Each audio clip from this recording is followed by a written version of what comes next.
Well. So we meet again, guys. So we meet again. So today I'm actually here to do an unboxing review of a Star Wars Black Series figure. So we're gonna do a little Bix Caleen.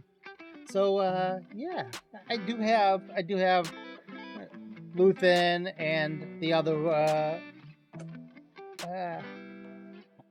Senator Mon Mothma, tongue twister. Anyway, I do have both of those. I will do another review on these guys, so keep an eye on the channel. Check it out if you're interested in seeing my review on those. But today we'll kick into this one, and I don't know what I do with my handy dandy hoarder's hide knife, but I guess I'll have to use the old scissors. So we'll just open this up with some scissors because my lightsaber's on repair right now. Yeah, that's what it is. My lightsaber's being repaired. I just don't know where it is, to be honest with you. So anyway, I'd like to go through the packaging, obviously. I'm such a terrible YouTuber.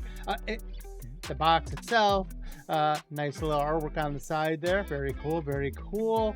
Nice little back artwork on the other side, and then the back actually just looks like that, which has a little write-up about her on the actual back, and basically, it talks more about Cassian than her, but that's okay. This is one of those mummified figures. Comes in, looks just like this. Windowless figures, I tell you, I don't know. I haven't got a bad one, I'll tell you that much. So I haven't got one where I felt the paint was wonky and I wouldn't have bought it off the shelf anyway. So that's good. And typically, I'll be honest with you guys, I typically would buy these things sights unseen anyways if I'm buying them direct from Hasbro or Amazon or anything like that. I'm not seeing what the box is like. I'm not seeing what the figure looks like in the packaging. So, and I unbox everything, as you can see. So it doesn't matter to me, but people have issues with it.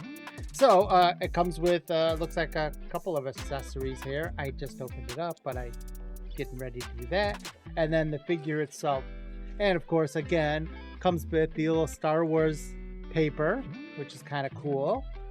I think the first couple that I did not have the Star Wars paper, but these guys have had the Star Wars paper. Oh, okay, so it's a fairly basic figure. I gotta say though that they did a really good job of the face for I think her name is Adrona. I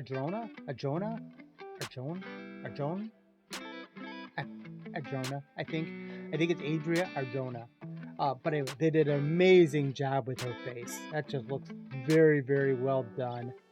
I think they did an awesome sculpt on this face. Very impressed with that, I gotta say. That's very cool. So there's a side view of the figure, and then the back view, and then the other side view, and then of course the front view again. And you can see on her holster there, she does have some tools of the trade. And I like the texture. I think they did a really good job. They textured out this back piece. I mean, it looks nice. It's nice and textured.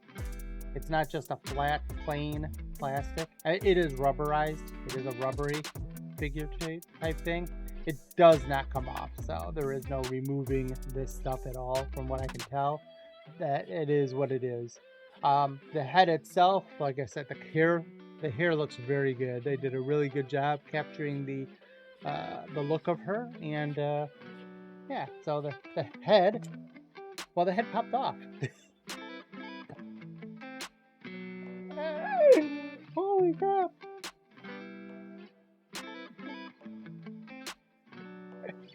Pop goes the weasel. Oh my lord, that's pretty funny. So yeah, the head popped off. I'm keeping that in, guys. I'm telling you, I'm keeping that in. That's awesome. So basically, there isn't a whole lot of articulation back. Very little up front. Side to side, obviously, it is hindering a little because of the hair, but it's flexible enough. Going back though, it doesn't really go back, and when I tried to pull it too much, it just pulled the head right off. So you can see that that's fairly easy to do. The body itself little hula hoopy, no problem. The legs seem to have a little bit of trouble going up. They're kind of a weird. So like you can see on this one better. It kind of like does that, which is kind of surprising. There's no way to stop it.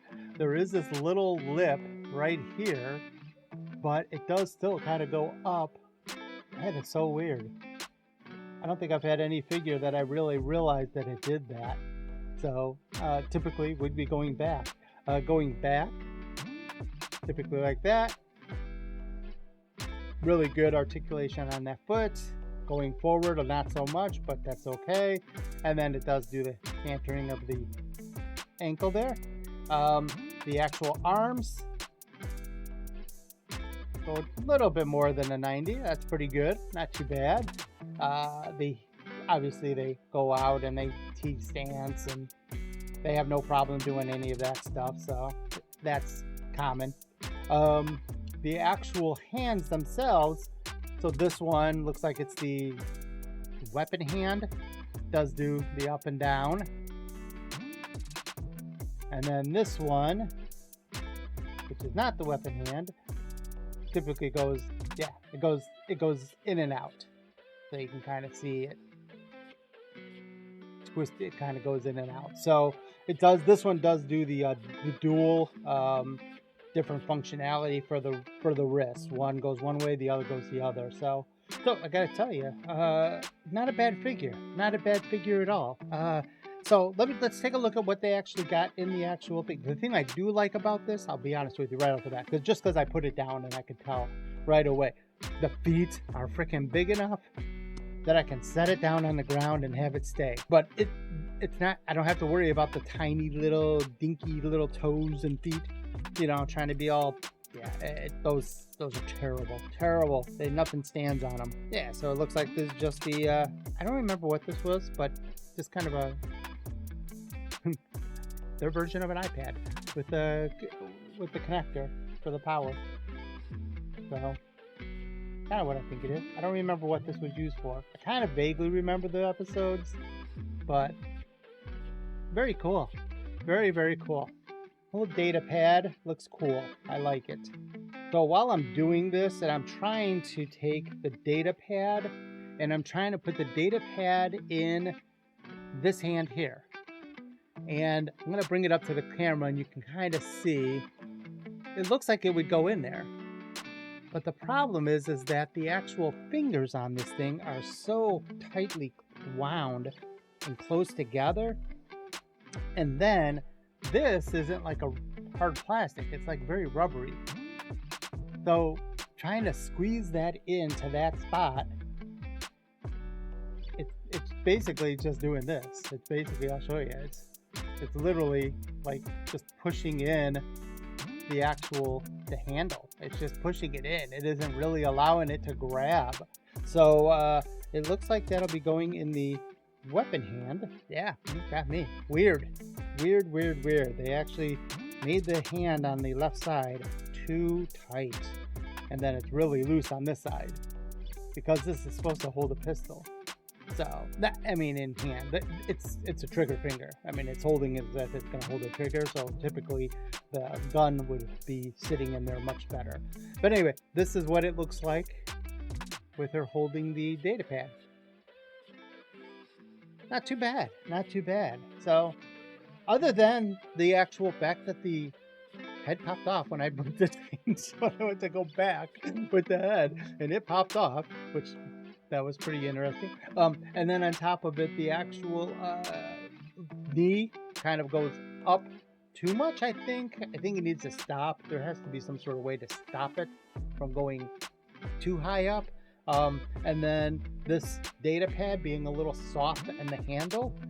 But once it's in there, and it's not like you're gonna move it around a lot. So, but I do love the boots that they used. I thought that they were very good. I think that she stands very well. She's holding the data pad. She has no problem standing. So, Bix Caleen, everyone.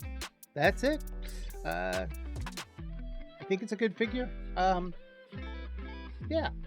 I think adding it to the Andor collection is pretty cool, and I think I got all of my little Andor figures that I wanted and needed, so I'm happy. So that's it, guys. Till next time, happy hunting, everyone. We'll talk to y'all later.